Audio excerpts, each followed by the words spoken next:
The cathedral was originally the Church of Manila, officially established in 1571 by secular priest Fray Juan de Vivero, who arrived in Manila Bay in 1566.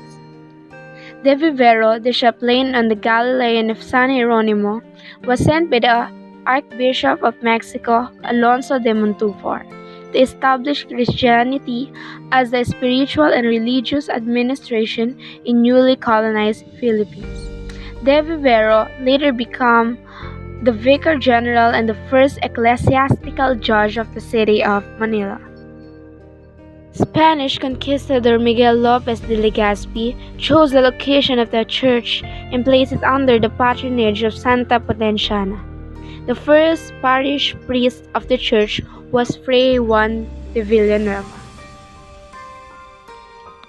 When the church was raised to a cathedral in 1579, a new structure made from nipa, wood, and bamboo was constructed in 1581 by Domingo de Salazar, the first bishop of Manila. The new structure was consecrated on December 21, 1581, formally becoming a cathedral. The structure was destroyed by fire in 1583, which started during the funeral mass for Governor General Gonzalo Ronquillo de Peñalosa in San Agustin Church that raised much of the city. The architecture of Manila Cathedral. The architecture of the current Manila Cathedral is in the Romanesque Revival style. It features a magnificent cupola, stained glass windows and mosaics, and restored walls from the earlier cathedral destroyed in 1945. Its facade is a replica of that of the seventh incarnation of the cathedral. A number of the statues of saints are also replicas of statues that stood in the cathedral before 1945. However, the current statues have been sculpted from Roman travertine stone, whereas the pre-1945 statues were carved from Malay wood. The current cathedral has a large organ with 4,500 pipes which was built in the Netherlands. In 2011, the bells in the bell tower were lowered to ground level to help prevent a bell tower collapse in any future earthquakes. The bells, weighing 17 metric tons, are currently the largest bells actively used in the Philippines.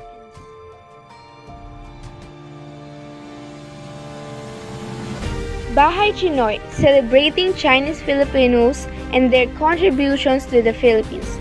Their slanted eyes and pale skin show how different they are, but their accent and speech also show how they are not that different. Their surnames may sound foreign, but everything else about them are not. This has often been with Chinese Filipinos, or Chinoys. For centuries, caught between the country of their ancestors and the country they now call home, between who they are and who they are not. Non-Chinoys sometimes even wonder about that. Fortunately, there is a special museum in Intramuros that has already worked to lessen that confusion, and that is Bahay Chinoy. Established in 1999 and housed in the Kaisa Heritage Center, Bahay Chinoy presents vivid portraits of the Chinese in Philippine life. Visitors can learn as much when they move through the various sections of the museum, showing the Chinese in various guises. First, there's a Chinese in his most traditional role as trader. Long before Portuguese explorer Ferdinand Magellan reached our shores, pre-colonial Filipinos and Chinese traders had already enjoyed years of fruitful business dealings. They had bartered swallow nests for silk, mother of pearl for porcelain bowl and plates, and ornaments with tortoise shells for farm implements.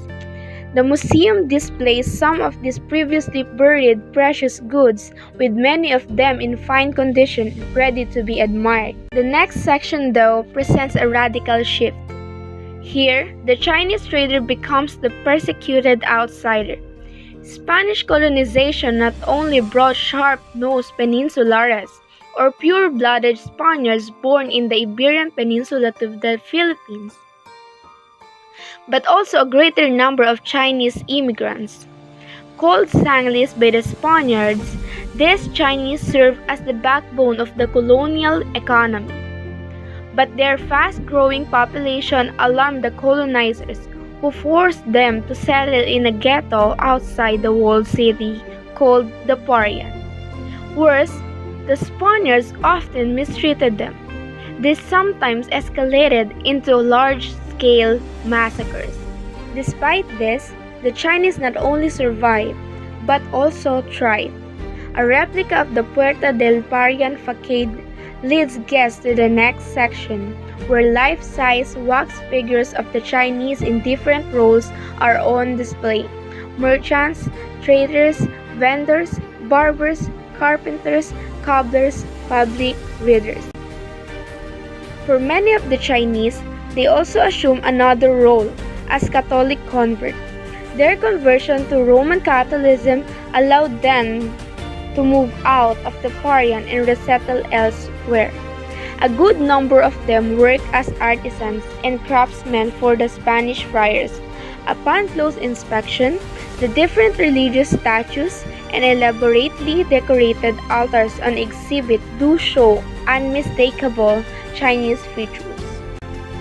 A lot of these Christianized Chinese married Filipinos and relocated to better neighborhoods such as Binondo, Santa Cruz, and Tondo. The two-story bahay na bato or stone houses they built reflected their improved status in life.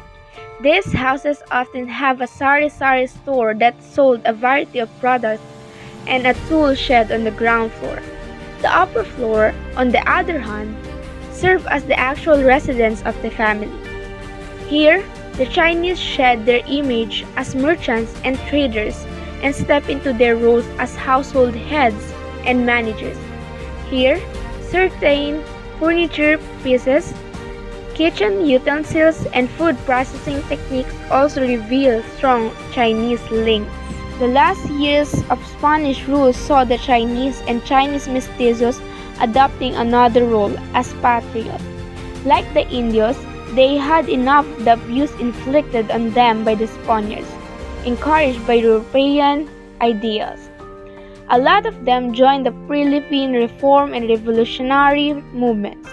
Several of them, men and women, the country honors today as heroes, including the great Malayan himself, Dr. Jose P. Rizal, actually have Chinese blood.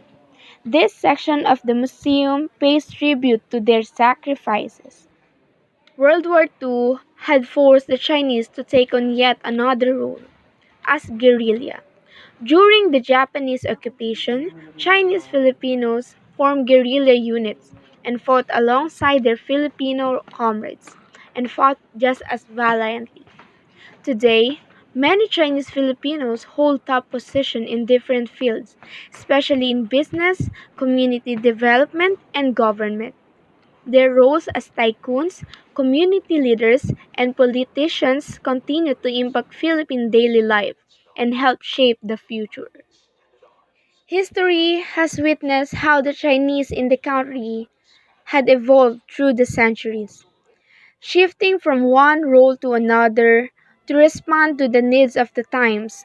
For a long time, Chinese Filipinos have struggled to know themselves, to confront who they truly are, and to determine what part they should play in Philippine society.